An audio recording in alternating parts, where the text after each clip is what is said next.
Good afternoon. My name is Joslyn Bullington, and I am a sophomore in the Randall Research Scholars Program studying mechanical engineering.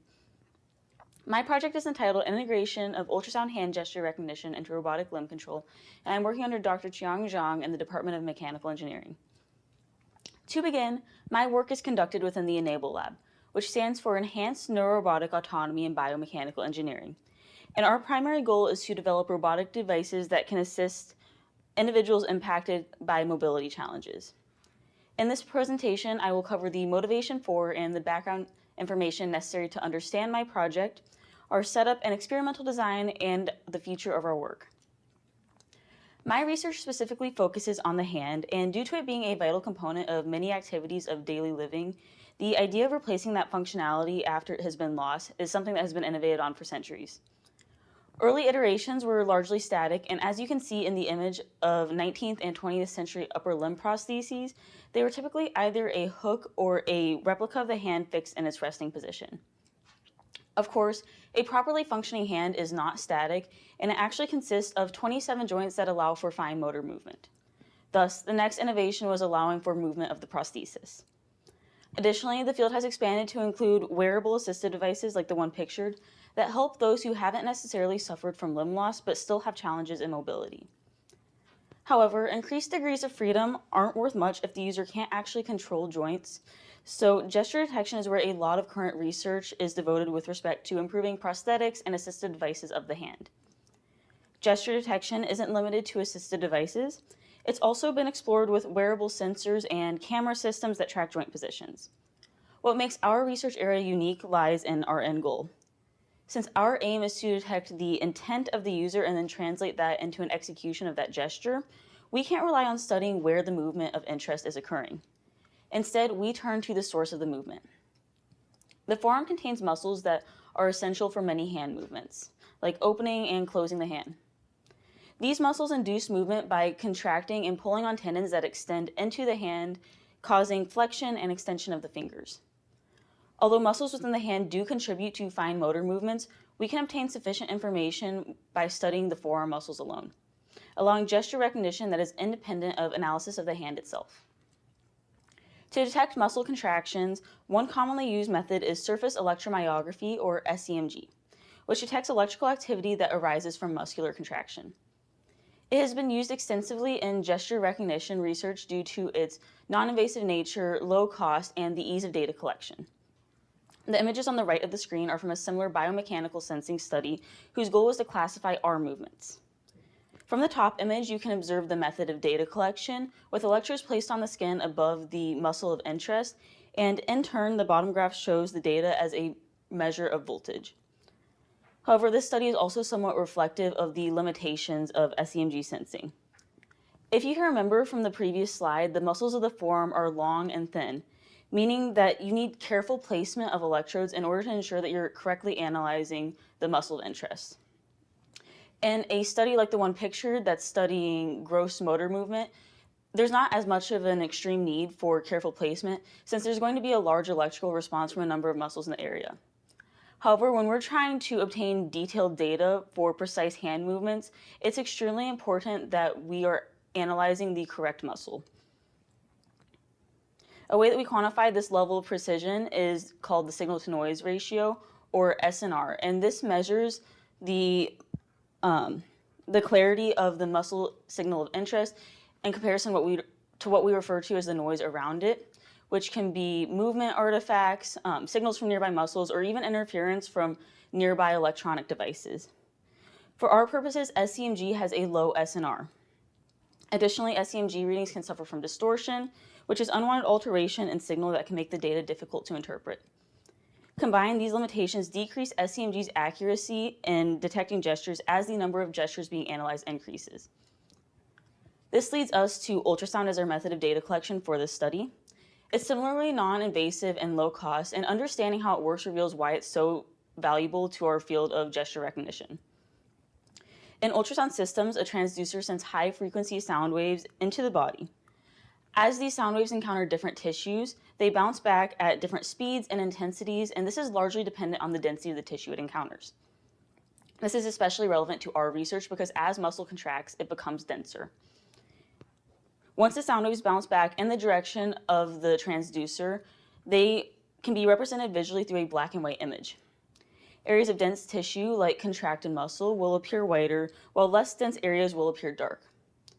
Ultrasound also collects data continuously, meaning that it continues to generate images as sound waves return to the transducer, which combine to form a video. And now to transition to my specific project, these are ultrasound images of 8 different gestures collected within our lab. As you can see, they appear extremely similar to the human eye, and this is where machine learning comes in. We use a convolutional neural network, which I'll refer to as a CNN, to detect patterns in ultrasound images and classify them with the correct gesture. The CNN examines these images to find features that reflect muscle contractions in the forearm, which appear as different shades and textures. Initially, filters in the CNN detect basic details like edges and shapes within the muscle area. As the images progress through the layers, the network identifies complex patterns that correspond to specific gestures, allowing it to recognize which gesture is being performed based on learned muscle patterns. Next, I'll introduce the experimental setup for this project. Since data collection is still in progress, the ultrasound images shown earlier are samples from a previous protocol in our lab, which I've used to practice image processing. To understand the gesture set that we plan to analyze, let's first take a look at the model we'll be using, which is the AR10 humanoid robot hand from Active 8 Robotics. With 10 degrees of freedom, this hand can perform a wide range of poses and connects easily to a computer via USB, allowing control through Python. However, a limitation of this model is its simplified joint anatomy. Each finger has 2 degrees of freedom, representing metacarpal phalangeal and proximal interphalangeal joints. In the AR10, these joints are modeled as hinge joints, allowing movement in only one plane. In reality, the MCP joints, which are at the base of the finger, are condyloid, meaning they allow side-to-side movement such as spreading of the fingers. While this simplification streamlines design and gesture control, it does restrict the range of gestures that we can simulate with the AR10. Using the NinaPro database as our guide, we selected gestures that align with the AR10's movement capabilities. NinaPro is an open access dataset of hand and wrist movements that was developed specifically for research on gesture recognition and prosthetic control. By narrowing down this list of 53 gestures to only the ones that our AR10 can perform, we were left with 25 gestures of interest.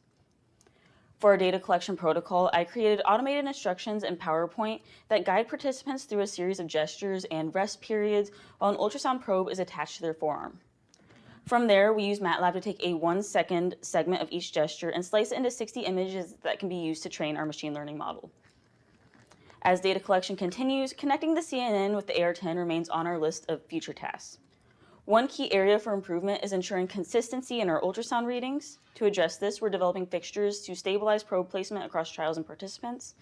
Additionally, we're considering supplementing ultrasound data with SEMG for increased accuracy as we expand the amount of gestures that we're analyzing. Lastly, we could experiment with different hand models, such as through VR, that can accommodate a wider range of gestures by allowing increased degrees of freedom. These are the references used in this presentation, and I'd like to give special thanks to Yoon Chen for his mentorship throughout this project. And I now like to open the floor to questions. Does Yes? the AR10 have the concept of opposable thumbs, or could you do gestures where the fingers are actually like touching each other? Or is it more like other kind of movement of the hand itself that are independent of the finger kind of combinations? That is one limitation of it. There's slightly a little bit of kind of that concept of the thumb moving in this direction, whereas these ones are moving directly down like this. But you can't actually oppose the thumb to be able to touch all of the fingers, which is a major limitation of our hand model. Could you tell me a little bit more about how the hand interfaces or what types of libraries you're using to control the AR10? Yeah, the AR10, one of the really nice things about it is that it already comes pre-installed with different methods that we can use to simplify the coding of the movements. So for example, if I want to move a specific joint, I would type hand.move, and then we have different variables assigned to each joint, and then I would give it another number that kind of describes the angle that I would like it to be at. Why don't you use camera-based approaches for gesture detection? Yeah, that's another, it relates to the application of our work. So specifically looking at those who suffer from limb loss, we can't really use camera systems to track their gestures because they don't actually have that body part to be able to perform that gesture. So it seems like this research would be best applied to someone like an amputee that's below the elbow but above the wrist. Could this kind of research be applied to a higher amputation or some other kind of limb difference or something like a leg missing?